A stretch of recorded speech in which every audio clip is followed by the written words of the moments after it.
Olá, hoje nós vamos para o capítulo 7 do livro do profeta Amós. Gente, eu quero chamar a atenção para esse capítulo porque nós já estamos terminando o livro. O livro do profeta Amós tem 9 capítulos. Então, deixa eu te explicar. Nós agora vamos ter, nesse capítulo 7, a apresentação de três visões de Amós. São 3 visões. Depois, no capítulo 8, nós vamos ter mais uma visão. Depois, no capítulo 9, nós vamos ter mais uma visão.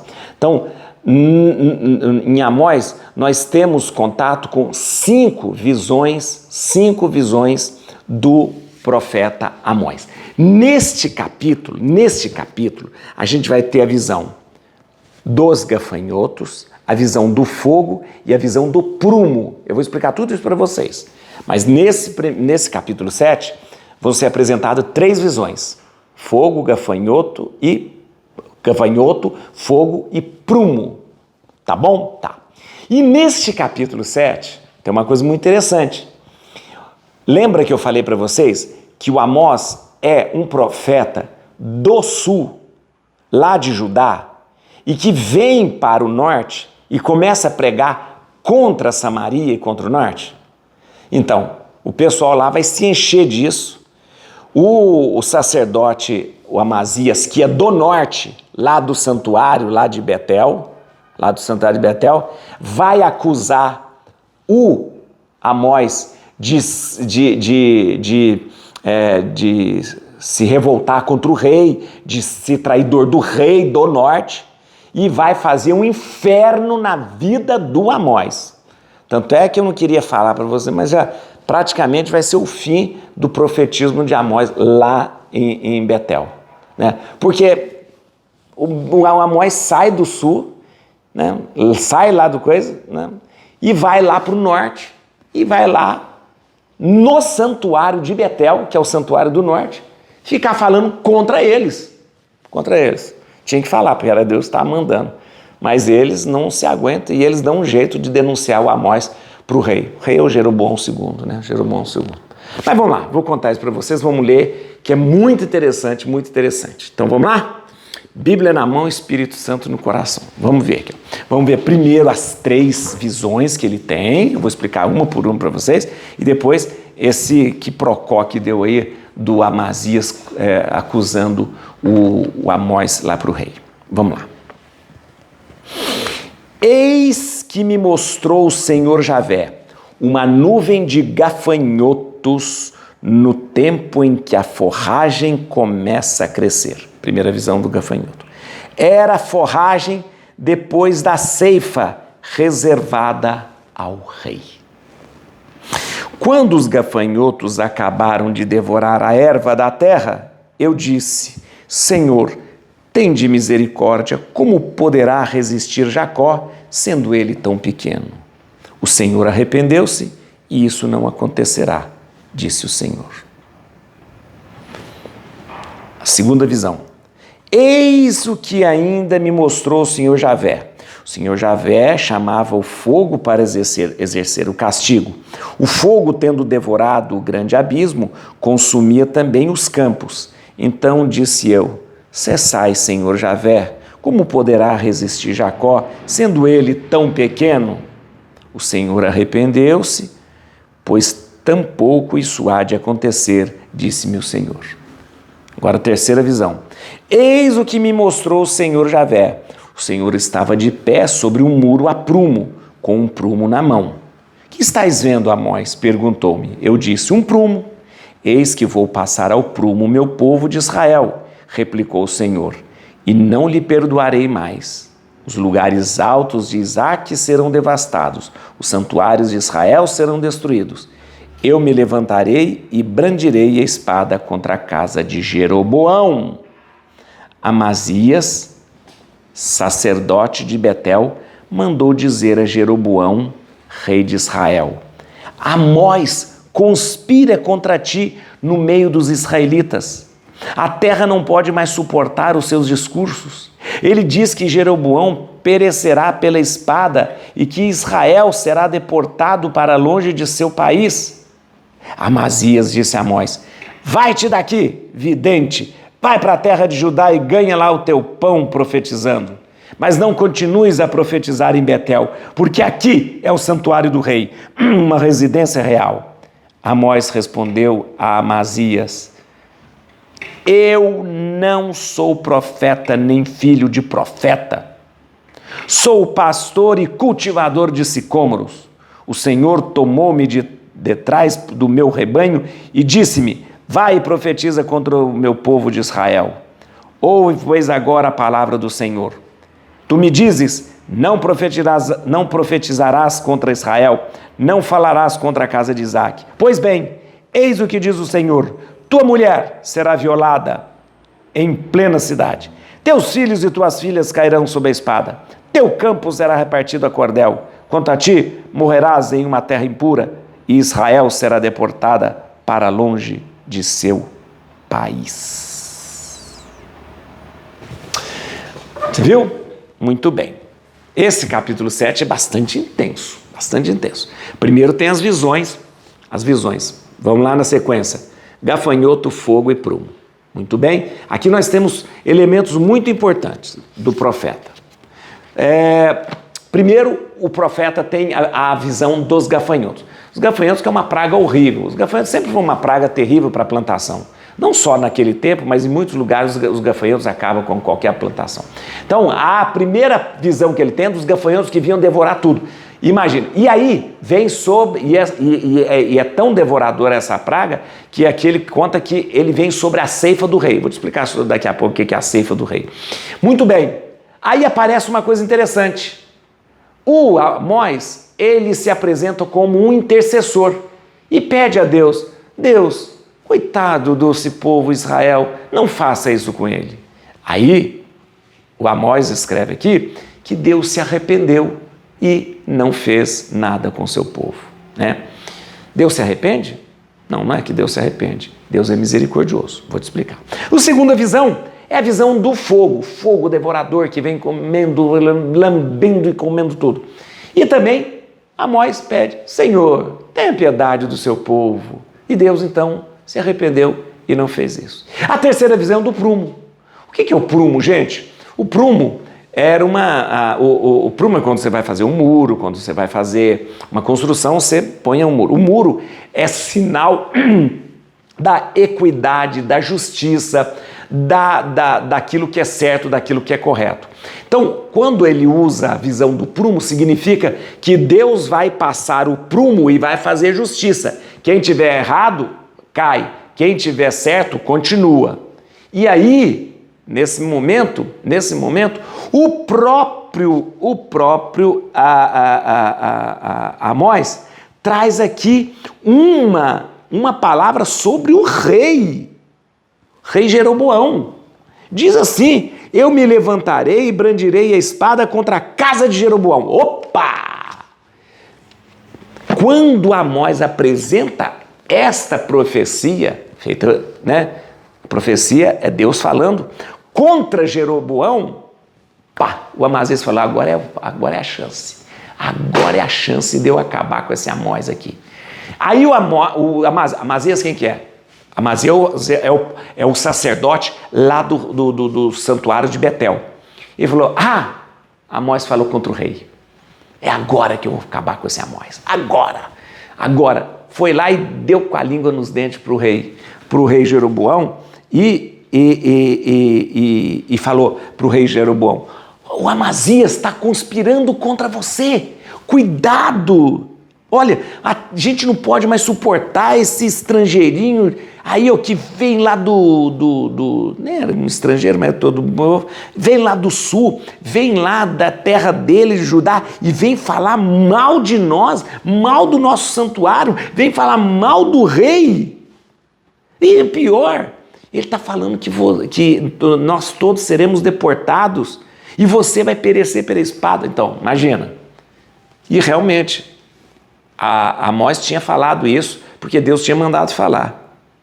E aí, claro, que o rei deu todo o poder para o Amazias mandar o Amós embora. E o Amazias vai lá e peita o Amós e fala assim: ó, vai embora daqui, Você está pensando o quê? Volta lá para a terra de Judá, vai lá profetizar lá. Você não é de Judá, você não é do Reino do Sul, você não é lá de Jerusalém, vai para Jerusalém então, reprofetizar. Vem aqui para Betel falando abobrinha, vai embora daqui, você está pensando, aqui é o santuário do rei, Jeroboão, aqui é a residência real, vai embora. E o Amós, você pensa, o Amós não tinha papa na língua não, o Amós não ficou calado não, o Amós falou assim, olha, sabe uma coisa, eu nem sou profeta, eu sou vaqueiro, eu nem queria mexer com esse negócio, queria esse trem para minha vida não, que história é essa? Eu nem sou profeta, eu sou vaqueiro e cultivava sicômoro lá no coisa, Deus que veio atrás de mim, eu estava lá no meu rebanho, estava lá cuidando de sicômoro, cuidando de vaca, veio Deus atrás de mim e mandou eu fazer, eu estou aqui porque Deus mandou, e sabe de uma coisa?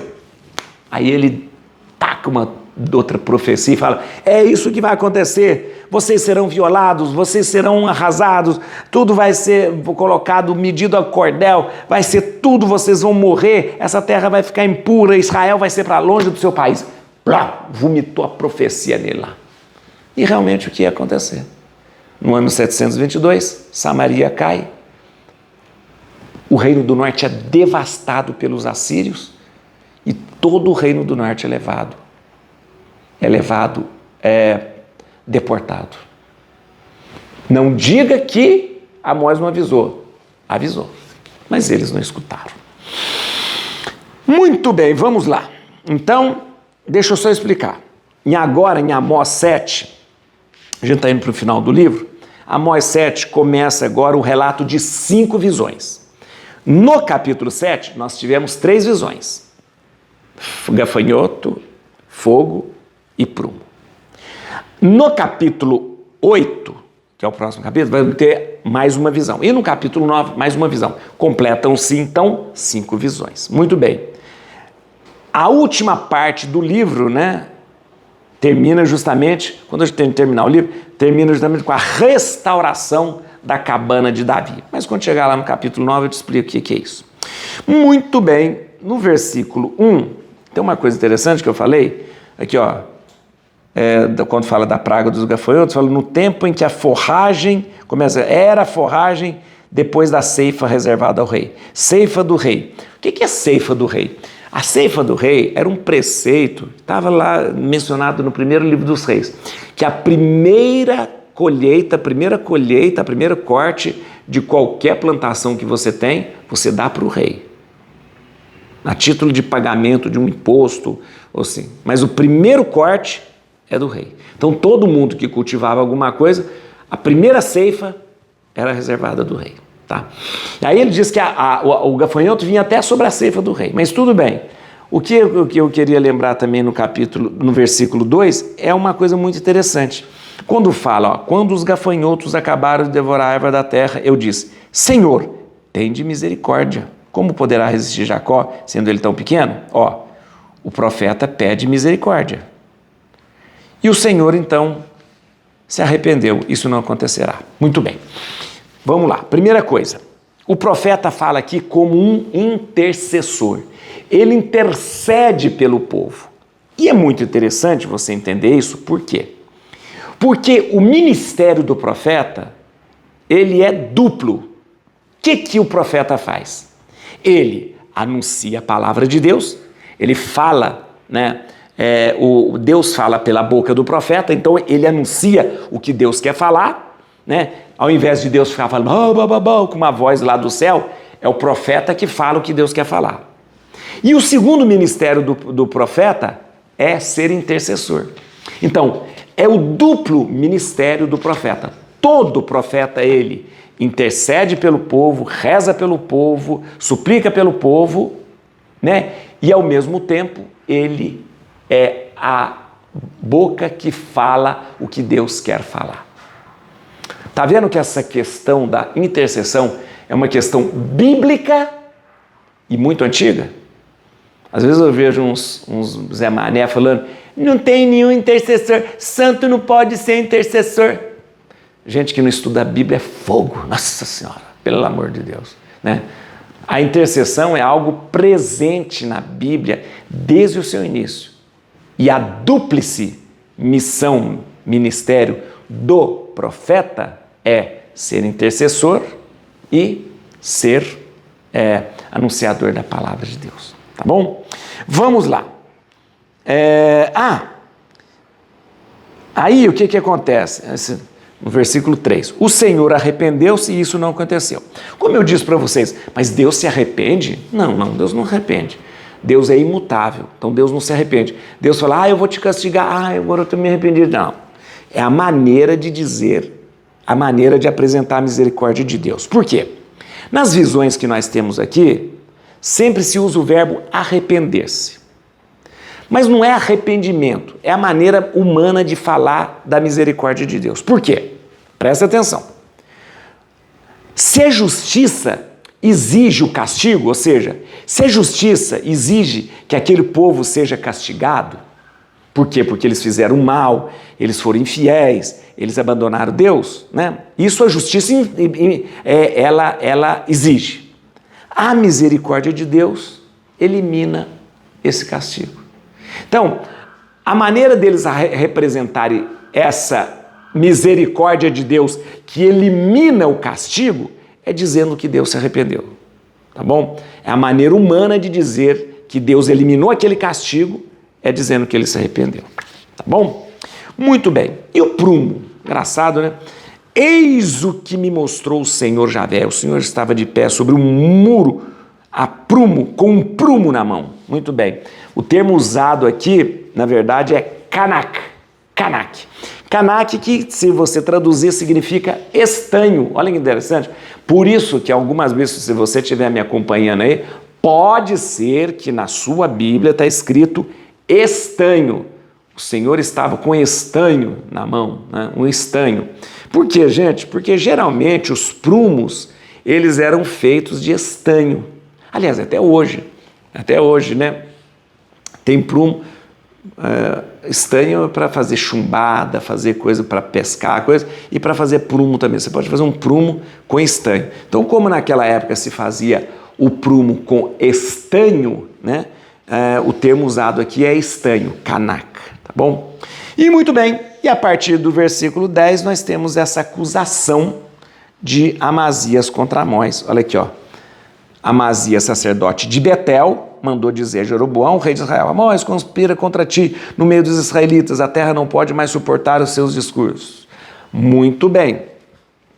É nesse momento, como eu disse para você, que o Amazias, para se ver livre do profeta Amós, ele usa uma fala do profeta. Qual a fala do profeta? Aqui no versículo 9. Ele usou isso aqui, ó. Quando o profeta falou, os lugares altos de Isaac serão devastados, os santuários de Israel serão destruídos. Eu me levantarei e brandirei a espada contra a casa de Jeroboão. Quando o Amós falou isso aqui, o Amazias foi lá, fofocou para o rei e falou assim, o Amós está conspirando contra você. O rei mandou falar, manda esse homem embora. Manda esse homem embora. É quando, então, nós temos aí essa acusação de Amazias contra Amós e a réplica do profeta. Isso que é interessante. Quando o Amazias fala, você tem que ir embora, sei lá do sul, sei lá de Jerusalém, vai embora, não fica se intrometendo na nossa vida aqui não. Aqui é santuário de Betel, aqui não sei o que, não se intrometa com a gente não.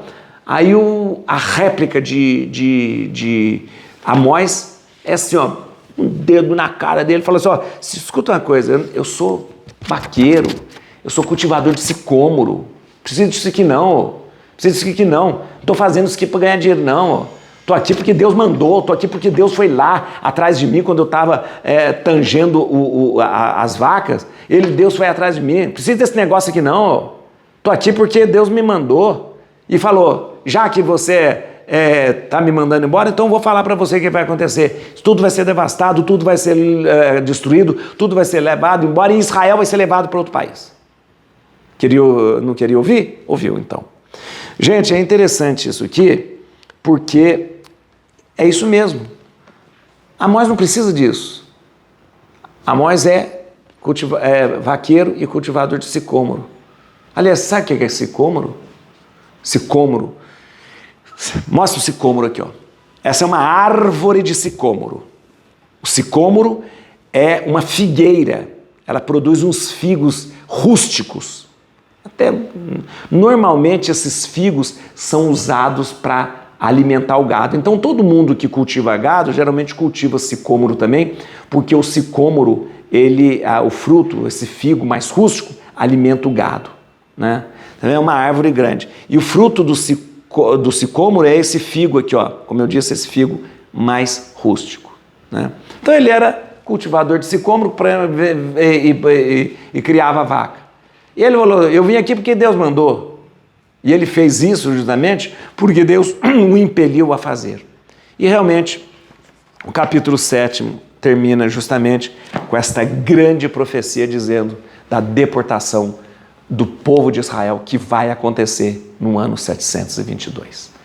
Et cruce in Domini, fugit partis adversae, vite teledo tribiuda, radiges Davide. Aleluia.